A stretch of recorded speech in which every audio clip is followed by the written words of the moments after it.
മലപ്പുറത്ത് യുവതിയെ സഹോദരി ഭർത്താവ് മർദ്ദിച്ചതായി പരാതി. തൂവക്കാട് സ്വദേശി തിരൂർ പോലീസിൽ പരാതി നൽകി. പയ്യനങ്ങാടി സ്വദേശി ഫൈസലിനെതിരെയാണ് പരാതി നൽകിയത്. ക്രൂരമർദ്ദനത്തിന്റെ ദൃശ്യങ്ങൾ പുറത്തു വന്നിട്ടുണ്ട്.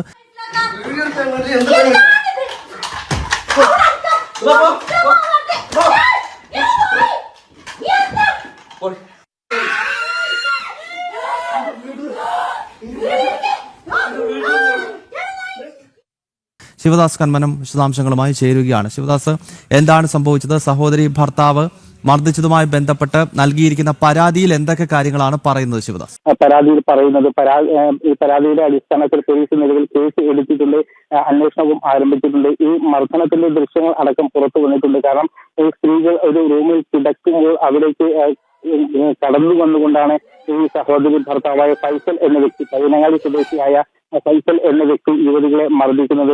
ഇവരെ പിടിച്ചു വലിച്ച് താഴേക്ക് ഇടുന്നുണ്ട്. അതോടൊപ്പം തന്നെ ചവിട്ടുകയും അടിക്കുകയും ഒക്കെ ചെയ്യുന്നത് ആ ദൃശ്യങ്ങളിൽ വളരെ വ്യക്തമാണ്. അതോടൊപ്പം തന്നെ മോട്ടോറിന്റെ ഒരു എക്സ്റ്റൻഷൻ കേബിളിന്റെ ബോക്സ് ഉപയോഗിച്ച് അവരുടെ മുഖത്തും ശരീരത്തും ഒക്കെ മർദ്ദിക്കുന്നുണ്ട്. മർദ്ദനത്തിൽ പരിക്കുകൾ പറ്റിയതിന്റെ അടയാളമൊക്കെ ആ ദൃശ്യങ്ങളിൽ തന്നെ വ്യക്തമാണ്. ഈ ദൃശ്യങ്ങൾ സഹിതമാണ് ഈ യുവതികൾ പോലീസിൽ പരാതി നൽകിയത്. തിരൂർ പോലീസിലാണ് പരാതി നൽകിയിരിക്കുന്നത്. ഈ ഫൈസലിന്റെ പരസ്ത്രീ ബന്ധം ചോദ്യം ചെയ്തതിലുള്ള ദേഷ്യവും വൈരാഗ്യവുമാണ് ഇത്തരത്തിൽ മർദ്ദനത്തിന് കാരണമായത് എന്നാണ് യുവതികൾ പറയുന്നത്. എന്തായാലും ക്രൂരമായ മർദ്ദനം തന്നെയാണ് സംഭവത്തിൽ നിലവിൽ തിരൂർ പോലീസ് കേസ് എടുത്തിട്ടുണ്ട്, അന്വേഷണവും ആരംഭിച്ചിട്ടുണ്ട്. ഗൗതം.